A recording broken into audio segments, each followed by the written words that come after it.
everyone, welcome to Narayan IAS. And as a part of daily news analysis, we bring the 5 most important articles to you from The Hindu and Indian Express. And in continuation of the same series, today's 5 articles are: number 1, we will discuss the article Between IPL Over a Message. In this article, we will discuss what is surrogate advertisement and what are the ethical concerns rising from it. Second, we will move on to discussing Cyclone Remal that is going to impact the Bay of Bengal. In this article, we will discuss what is cyclone and what are the mechanism of their operation. Third, we will discuss the ICJ or International Court of Justice judgment against the Israel. In this article, we will discuss what is ICJ and how it is different from ICC, that is International Criminal Court. Fourth, we will move on to NOAA predicting above normal hurricane condition in Atlantis. So how it is going to impact weather system, we will discuss in this article. And lastly, we will discuss the World Inequality Lab report and its concern regarding the wealth redistribution in India and across the world. And once we are done with this, we will discuss the prelims and mains question based on such articles. So let's start with the first article, that is Between IPL Overs a Message. In this article, we will talk about the surrogate advertisement, which is important from the GS Paper 2, Mains, that is Health Sector, and GS Paper 4, that is Ethics and Integrity. We will evaluate this article from both the perspective. Moving on to it, why is it important? A UPSC has previously asked question on similar pattern. As you can see, the law and ethics are considered to be the tools for the controlling human conduct so as to make it conducive to civilized social existence. Number 1, discuss how they achieve this objective. Number 2, give examples of how the two differ in their approaches. Generally, law and ethics can differ and often they find in conflict with each other. In this article, we will discuss something like that where the law and ethics are overlapping with each other.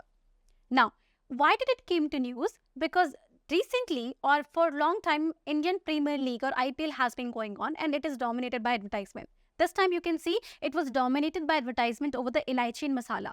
It looks so benign, but it was criticized for actually as a surrogate advertisement for tobacco products, especially oral tobacco. Now, to understand this, how is it doing so? We need to understand what is surrogate advertisement. Then you will understand the depth of this concern. Okay. Now, next is let's understand what is surrogate advertisement. To do this, you should know what surrogate means. Surrogate means substitute for something. The same is the definition of surrogate advertisement.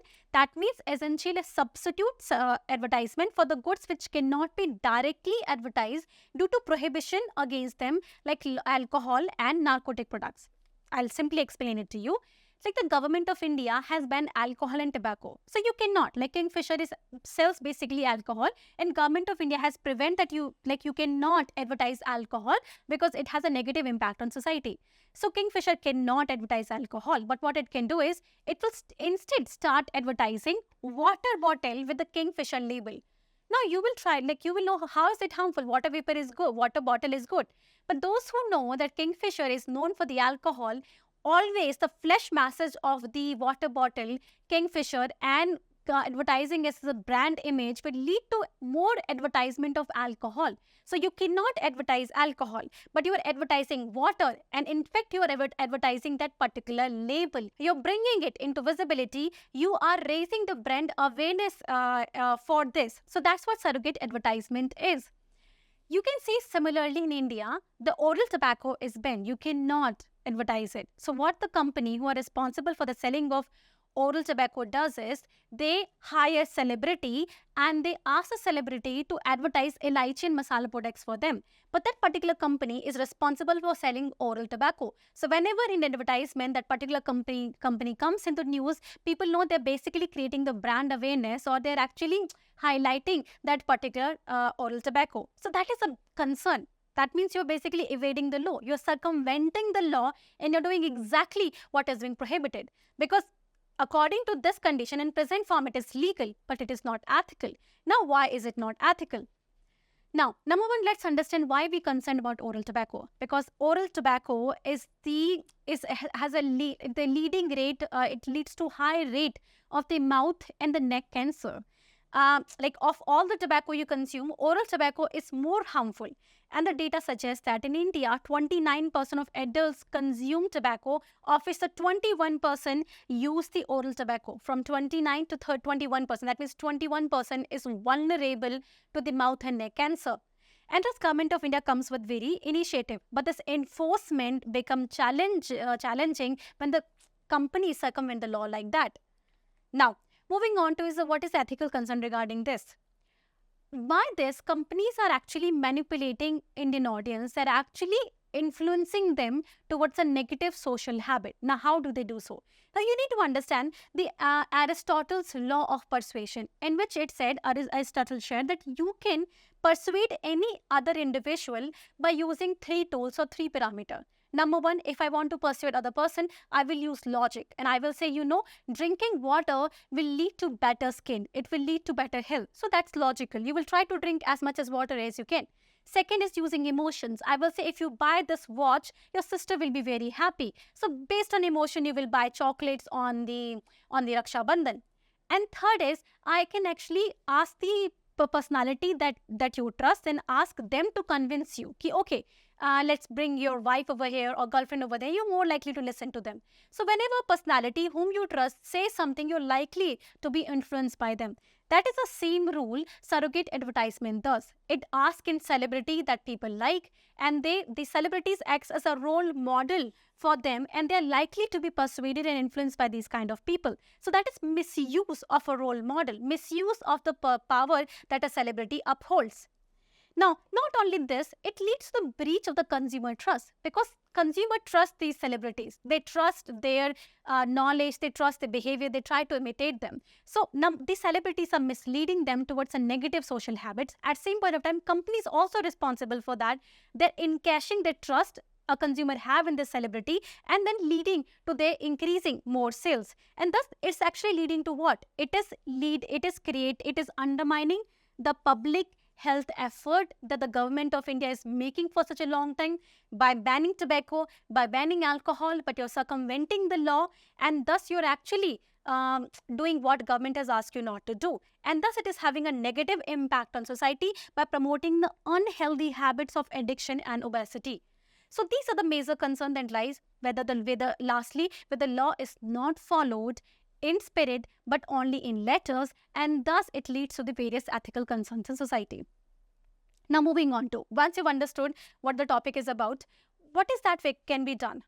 Number one, now government knows that there is a legal lacuna. So government can come up with the explicit regulation of the surrogate advertisement as well.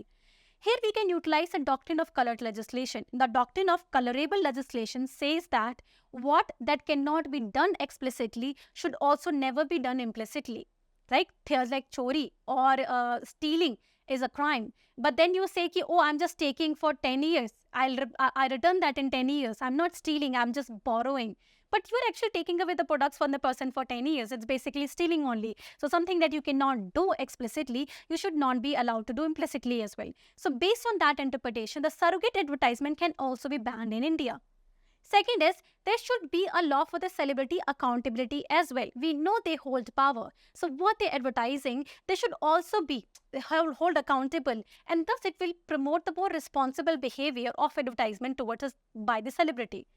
Third is, we can even promote education and awareness among the citizens of India regarding the harmful effect of tobacco as well as alcohol, and at same point of a time develop a resistance in the citizens against a negative influence, especially regarding this kind of behavior.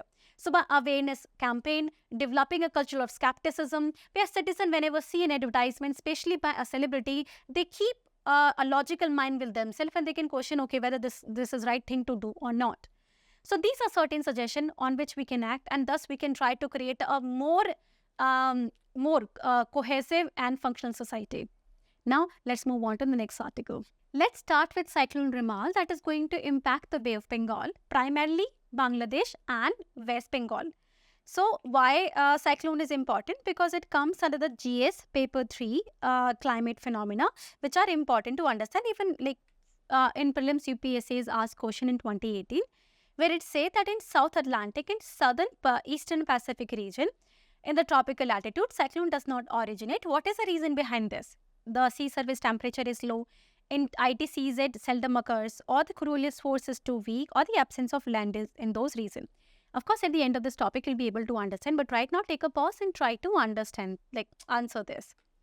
Moving on to Cyclone Remal. Why is it in news? Because this is going to impact, like I said, West Bengal and Bay of Bangladesh. Especially, it will make a landfall between the Sagar Island of the West Bengal and the Khepura of the Bangladesh. In this topic, we will also understand what are landfalls. Moving on to, let's first understand what are cyclones.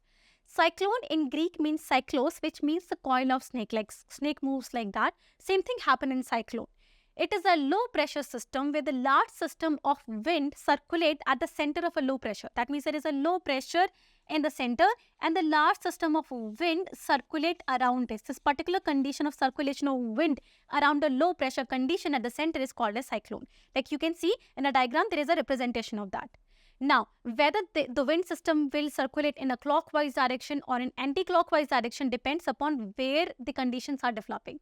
Per se, if they are developing in the northern hemisphere, divided by equatorial, if they are developing in the northern hemisphere, then generally cyclone moves in an anti-clockwise direction. So, they will move in an anti-clockwise direction.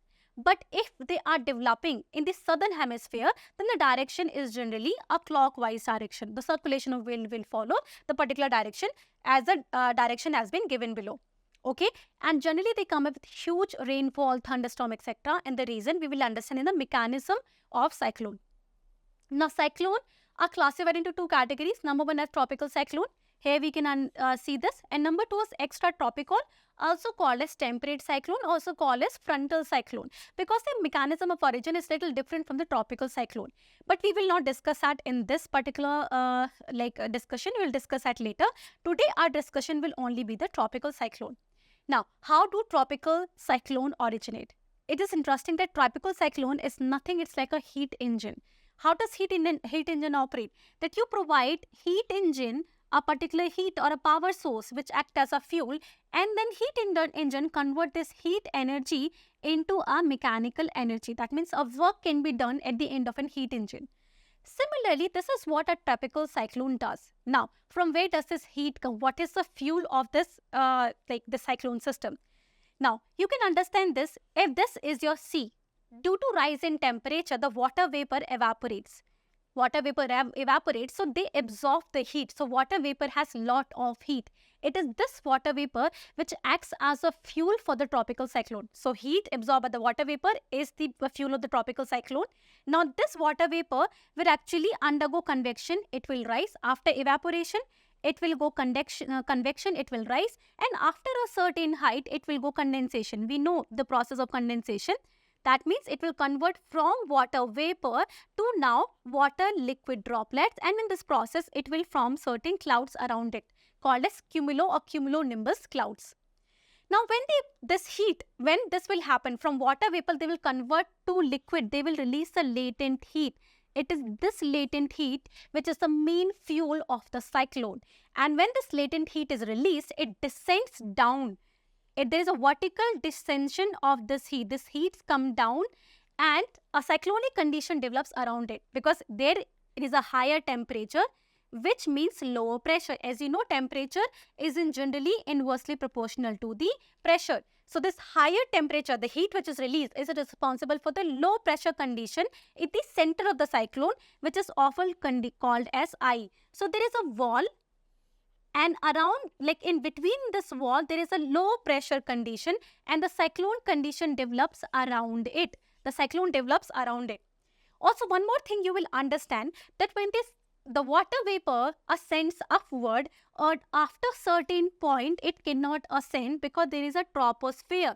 Troposphere doesn't allow it to ascend upward because it acts like a lid to the atmosphere. You must have understand this. Now, since the water vapor cannot ascend, what it does, it diverges horizontally. It goes like that.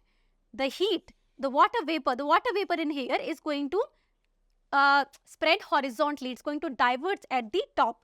So at top, it is signified by the high pressure condition. In the center, which is called as I, there is a low pressure condition, At the top of the cyclone, there is a high pressure condition, high pressure diverging system. In the bottom, there is a low pressure.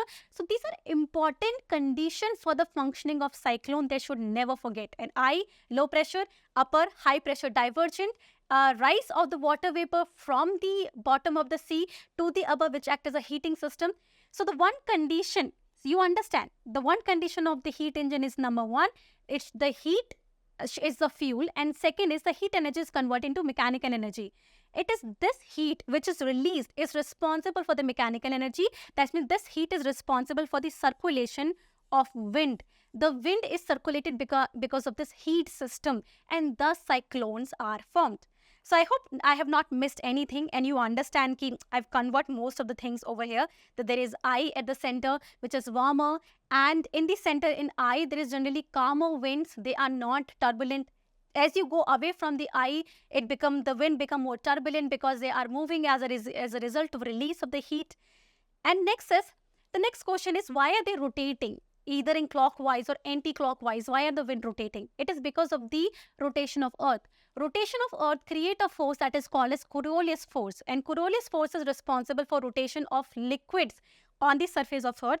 Be that gas or be that liquid, they take certain direction. In northern hemisphere and southern hemisphere, they have a different direction.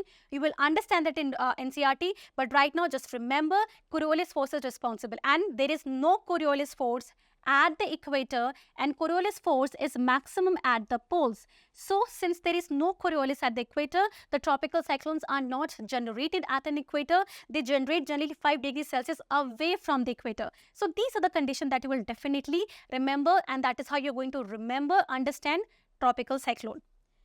Now, like the same thing, I have explained it to you, right? There was a water vapor, it started ascending, convection, and then there was a condensation. Then due to condensation, the clouds were formed, the rain are there, the thunderstorm are there because of energy, the descent of the air is there, the tropopause is there, and the ice is still here. So just memorize the diagram. You should be able to understand once you understand the mechanism. Now, since we've understand this, you can understand what leads to tropical cyclone. Can we sum up this? Number one, the higher temperature of the sea surface is first condition. That is, the temperature should be higher than 27 degrees Celsius. Otherwise, there will be no evaporation. Second is, there should be Coriolis force responsible for the circulation of wind. Once the heat is released, they should have some direction. The wind should have some direction. Third, there should be small variation in the vertical wind speed, the wind at which it is moving. Third, there should be existing low pressure condition. Like I said, a low pressure is generated at the bottom of it. There should be low pressure condition in the sea ocean as well. And there is an upper divergence of the sea level, which I discussed at the tropopause. The winds diverge. Now, moving on to, we will understand some terminology for the tropical cyclones. Like tropical cyclones are known by different name at different places. Per se, they are called as typhoon in China and Pacific Ocean. They're called as hurricanes in Caribbean Sea and Atlantic Ocean. Like in the diagram, there is a representation. Typhoon over here, and they are called hurricanes over the Caribbean Sea, etc. There it is called hurricane. And then it is called as tropical cyclone. It's called in India generally. In Australia, it is called as Willy Willy. It is called as tornado in West Africa and Southern Asia. And so these are the terminology. If you hear hurricane, don't be confused. It is nothing. It is a tropical cyclone which is called by a different name. We will discuss another article in which we will discuss hurricane basically. So you should know what I'm talking about. Okay, so this is a diagram for you. I hope you understand all of this. Now let's move on to the next article. Now let's move on to third article, that is ICJ order against Israel. Why is it important? Because under GS paper 2, important institution is explicitly part of the UPSC, and UPSC even in past has been interested regarding the ICJ, which you can see in the question that was given recently. Like in 2018, a rule of law index is released by which of the following: Amnesty International, ICJ, UN, the Office of UN Commissioner for Human Rights, or the World Justice Report. So you can just take a pause and try to answer this question. Similar question I asked in reference to ICC as well. We have been discussing that like in the last few sessions.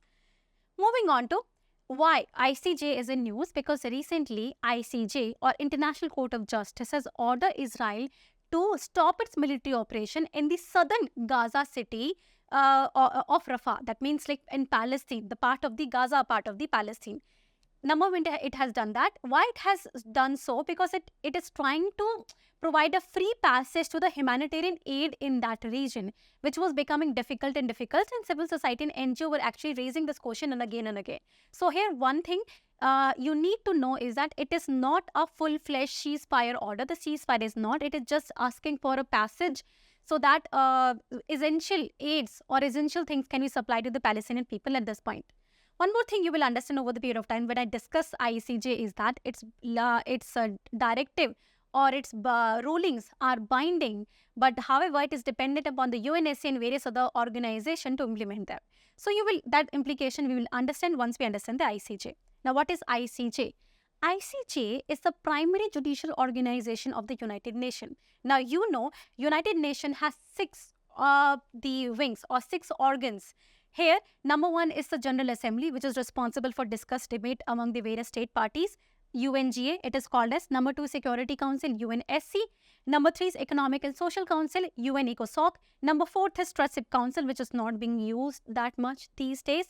And the two remaining is UN Secretariat, responsible for administration. And lastly, ICJ, or International Court of Justice, also known as a World Court. Now, why World Court? Because it is judicial wing of the UN. It is responsible for the three most important functions.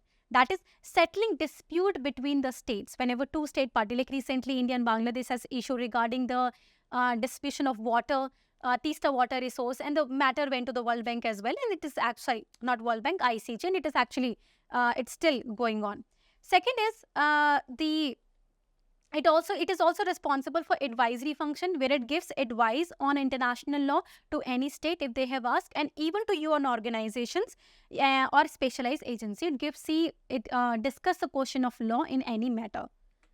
Now, about International Court of Justice more, its headquarters is in Hague, Netherlands. We have discussed like in case of ICC also, it was the same. Second, its official language are English and French. Its structure, it is made up of 15 judges who serve a 9-year term. Now, in case of ICC, you remember I said 18 judges. Here it is 15 judges. The term is same, 9 year. Now, how are these judges elected? They are elected by the UNGA as well as UNSC simultaneously by voting method. That means they elect them. And in order for a judge to be elected to the UNGA, he has to get the majority in both the manner from UNGA as well as UNSC. Now, the nature of decision, like I said earlier, the decisions that are given by the ICJ are legally binding and are final. Now, what do I mean by finality? That means they are not subject to appeal. There is no appeal against the order that is given by the ICJ. They have to be implemented. But the interesting thing is the primary responsibility of implementing the judgment lies on UNSC, which is often being accused of biases. And that is one of the important, limitations of ICJ. Other are, ICJ cannot take up a case on its own. The dispute has to be referred to it by one or more states. So even if it finds the dispute it can solve, it cannot do it on your own. And also then you should know that ICJ is not an apex court, or national court cannot can't turn to it. So it has to depend upon the state when they refer the matter to it. Second is, like I said, enforcement challenge. It is dependent upon the UNSCA, which itself is accused of the biases. And lastly, it can only adjudicate dispute between the state. It cannot adjudicate on dispute which are related to individual. Now, interesting question. Who was responsible? Which organization was responsible for individual? Now, you know, because last time I discussed, it is International Criminal Court. So let's make a comparative contrast analysis with the ICC. ICJ came with the 1945 UN Charter. On the other hand, ICC came from the Rome Statute of 2002.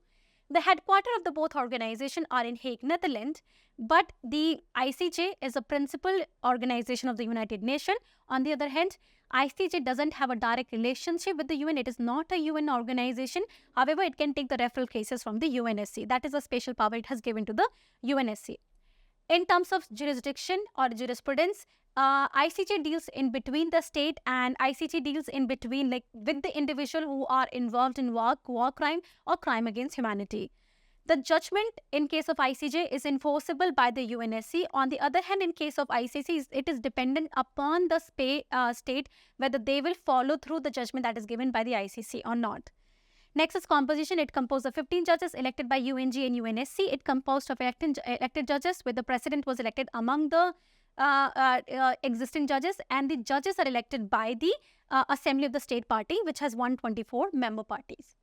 So I hope you have no doubt regarding that. Now let's move on to the next article.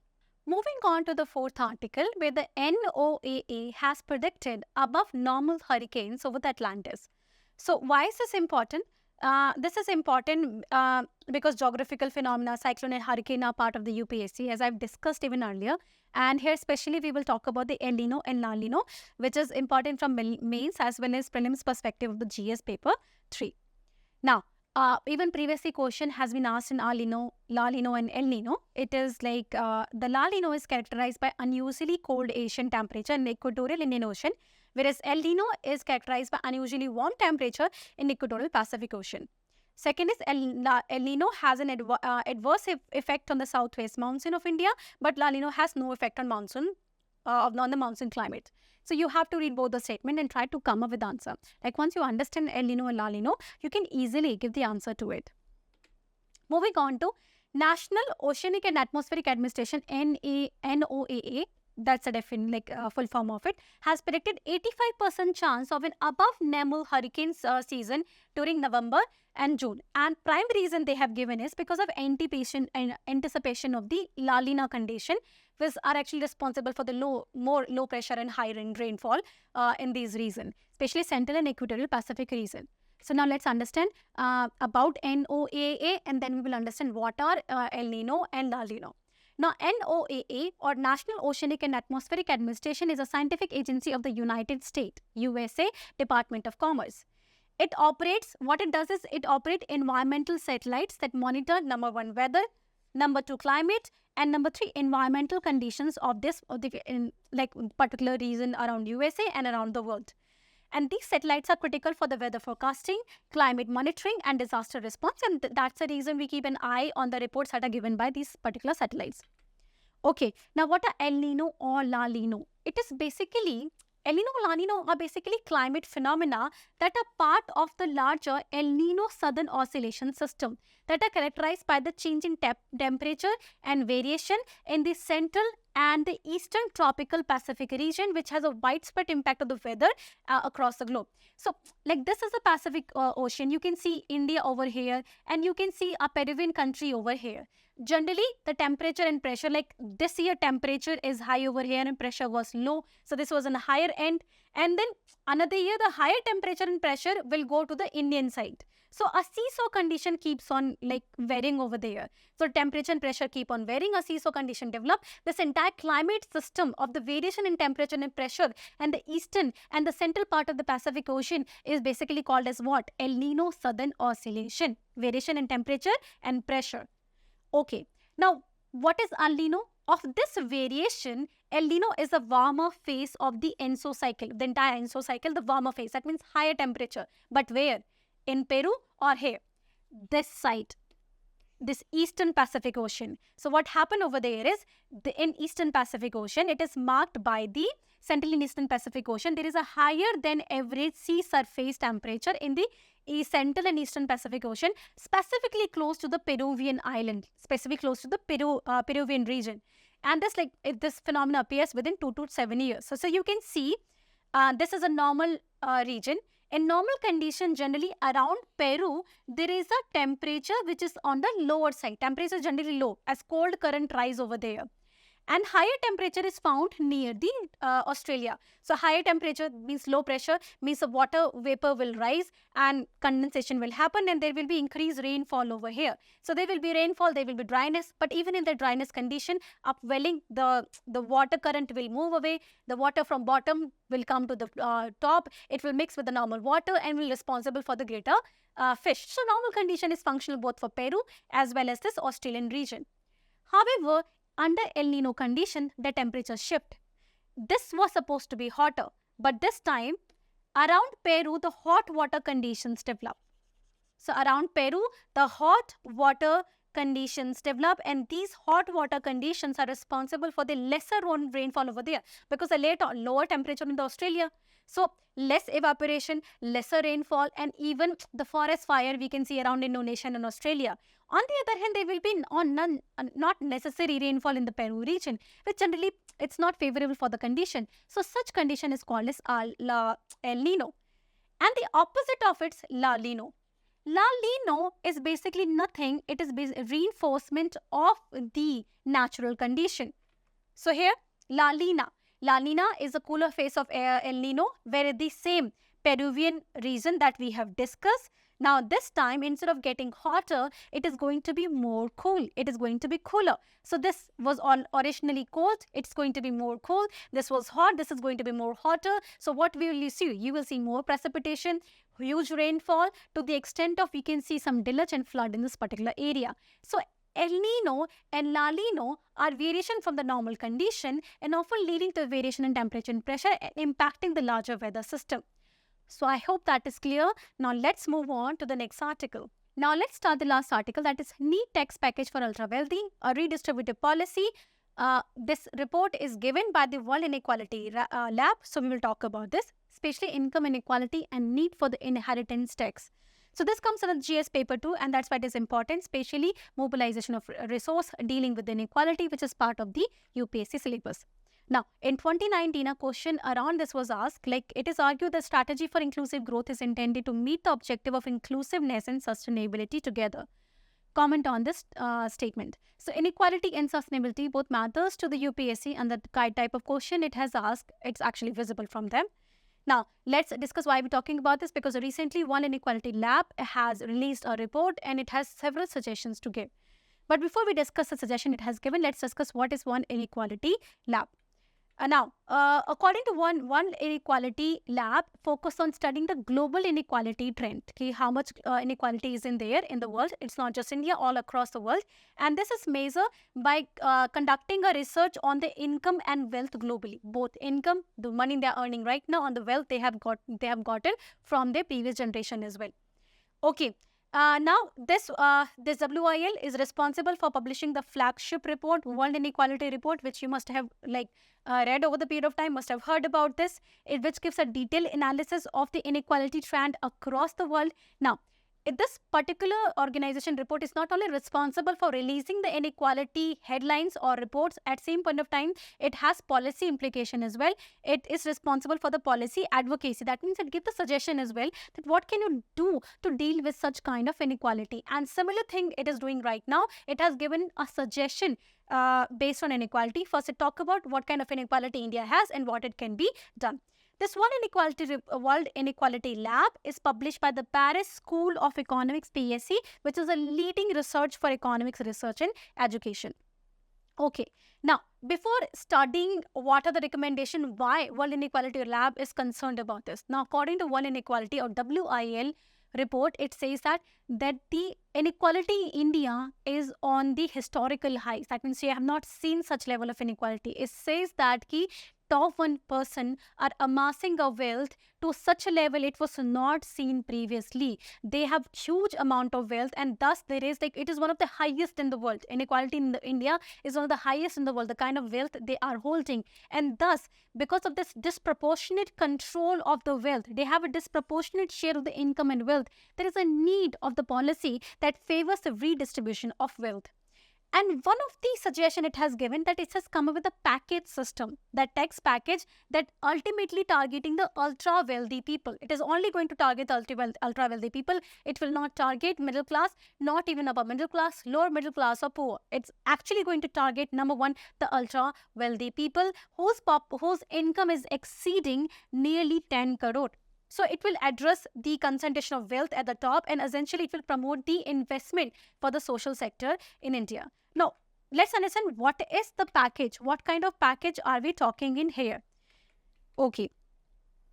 Now, it says that the package system, number one, for everything, distribution of wealth as well as inheritance, like it has wealth as well as income, it has come up with two scenarios. Number one, it talks about applying the wealth tax, and number two, it talks about applying the inheritance tax. Now, for inheritance, for wealth tax, it says that there are three systems. You can use any one, whichever you're comfortable with. Now, first system is baseline, where whosoever is earning more than 10 crore, a 2% tax will be applied on their net wealth. So whatever they're earning, they have to pay 2% tax on that. Whosoever is earning more than 10 crore.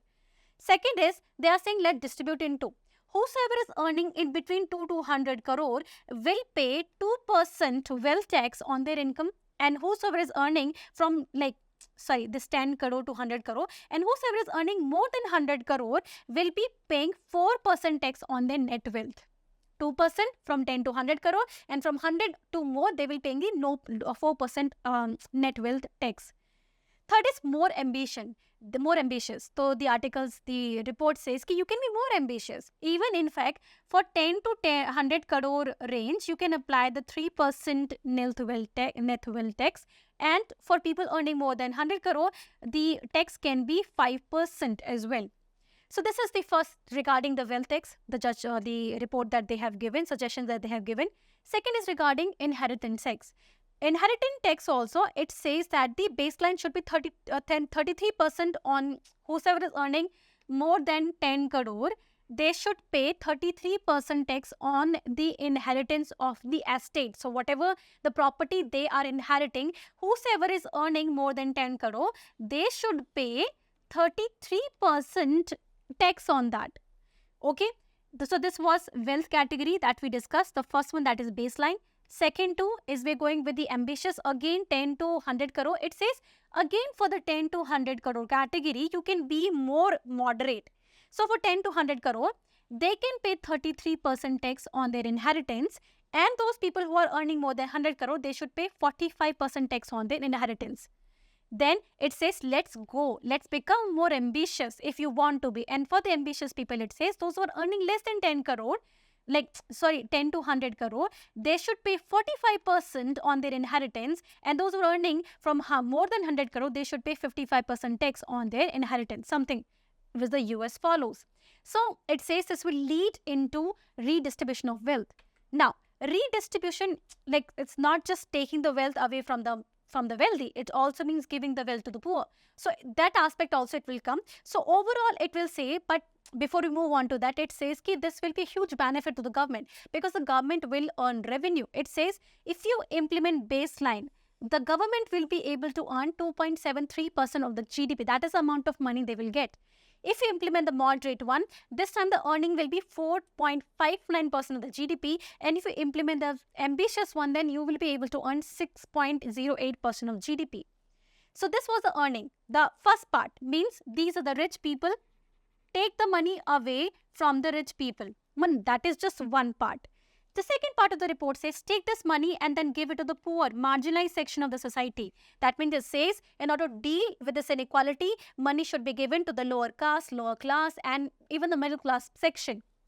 Now, the report says that you have to do it by more functional means. That means it says, give more money to health, give more money to education, especially health, where so far only 3% of GDP was allocated. But with the health of the money that you have generated so far, you can allocate 6%, 7%, 8% of GDP to the education sector, which is going to affect all the poor section of society. You can actually give the subsidy to the education for that section.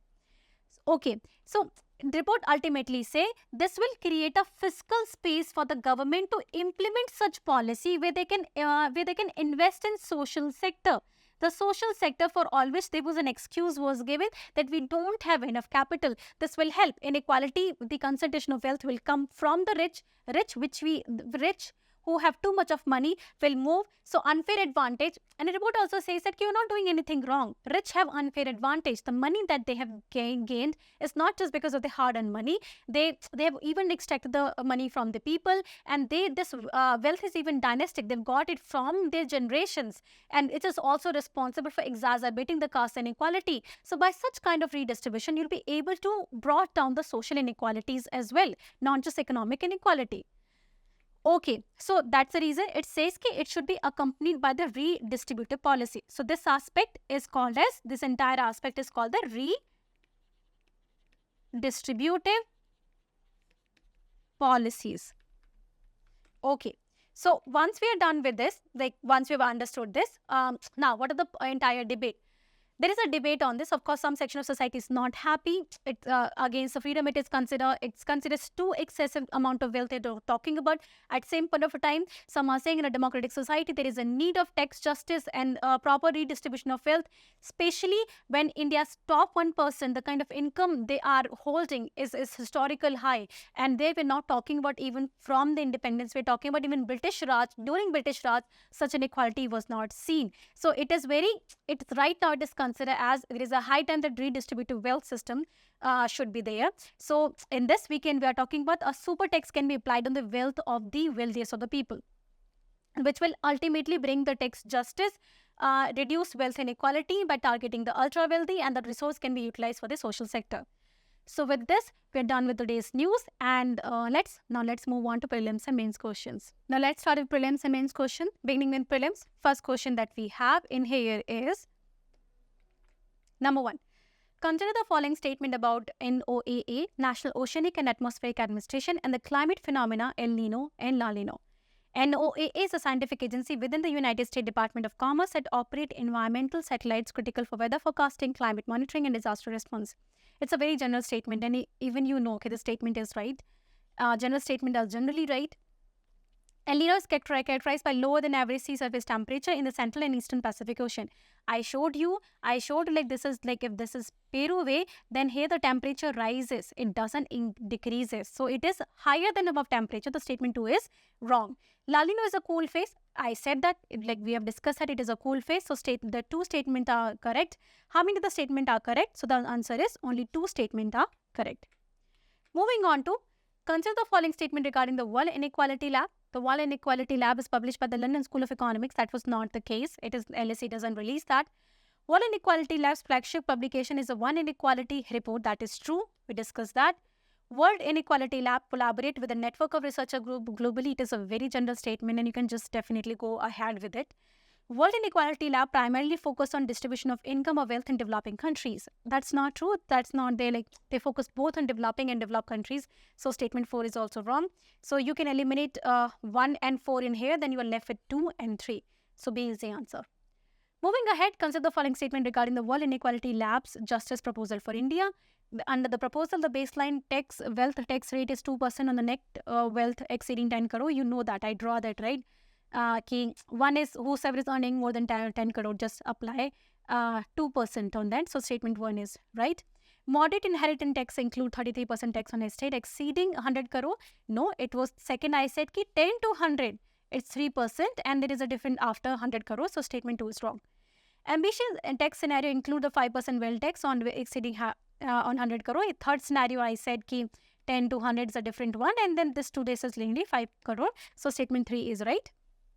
Tax population proposal aim to affect the top 1% of adult population in India. So like the statement says, it is going to impact 0.04%, not the entire 1%. So that's a reason the statement 4 is also wrong. So here you can see the answer is going to be 1 and 3. Moving on to fourth question, that is with the reference to International Court of Justice ICJ, which of the following statement is correct? Number 1, it is a specialized agency of the UN. It is the organ of the UN, but it is a primary organ of the UN. It is not a specialized agency. You should know the difference in between them. So the statement 1 is, of course, wrong. Second is, it cannot take up the case initiative on its own. You know that. We saw that under the heading of the limitation. So definitely you should remember that.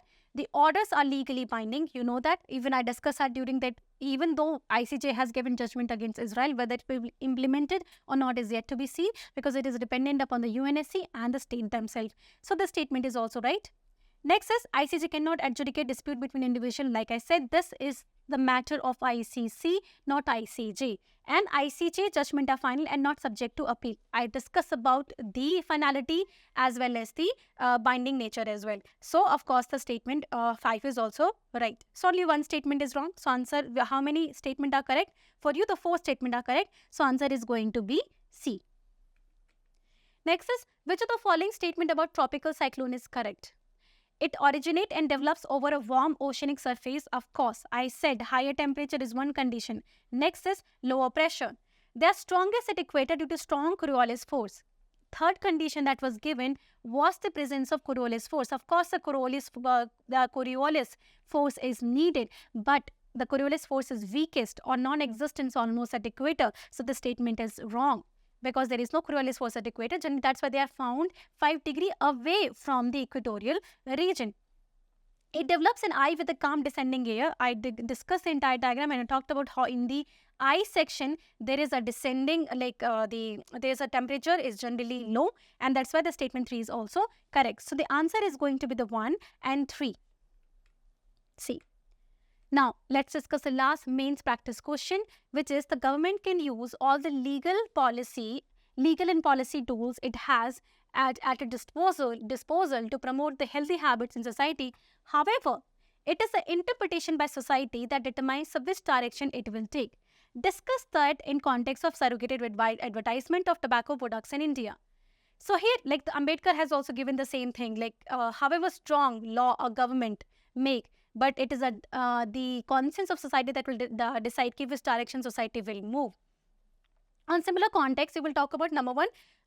You will start what are surrogate advertisement. You will define them, and then you will talk about how government laws have banned some products, but surrogate advertisement are actually way of circumventing the law.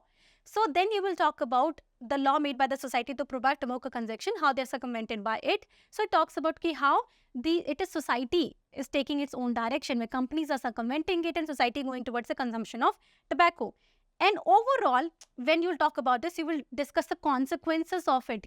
What are the consequences society is facing and the ethical concern that arises from it. Like two parts of the body, we'll discuss that. And lastly, we will conclude on giving suggestion that how to deal with that. You can give legal solutions as well as talk about behavioral change, how to be brought in society where you can the celebrity to in fact prohibit. Instead of promoting, you can prohibit such kind of behavior. You can use media and other tools for the awareness generation.